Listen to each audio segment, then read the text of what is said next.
中国多省爆发停电危机，就连苹果、特斯拉的主要供应商也宣布暂停生产。中国东北部自23日起多城突发停电，据报道是受到煤炭价格高、发电用煤紧缺的影响。电力公司并称电网有崩溃危险，目前尚不确定入冬前能否结束限电。限电已进一步影响企业运营。苹果和特斯拉的几位主要供应商已经暂停了他们在中国的一些工厂的生产。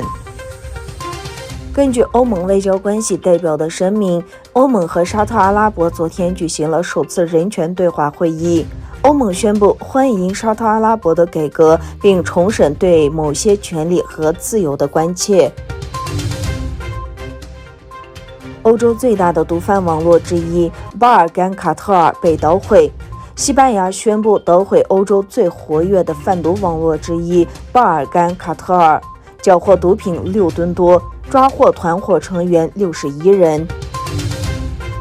乌克兰外交部发言人欧雷格·尼克连克宣布，匈牙利驻基辅大使被召见外交部，讨论匈牙利与俄罗斯之间的天然气协议。尼克连科表示，俄罗斯和匈牙利之间的新天然气协议将损害乌匈关系。匈牙利外贸部长彼得·西亚尔托9月27日宣布，匈牙利与俄罗斯能源公司签署了为期15年的天然气采购协议。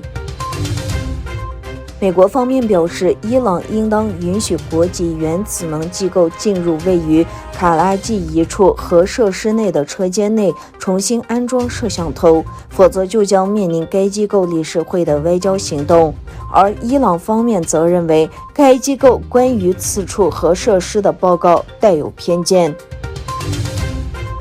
欧洲联盟委员会28日发表声明，敦促德国大众汽车集团赔偿受气排放门丑闻影响的所有欧盟消费者，而非仅仅是德国和美国车主。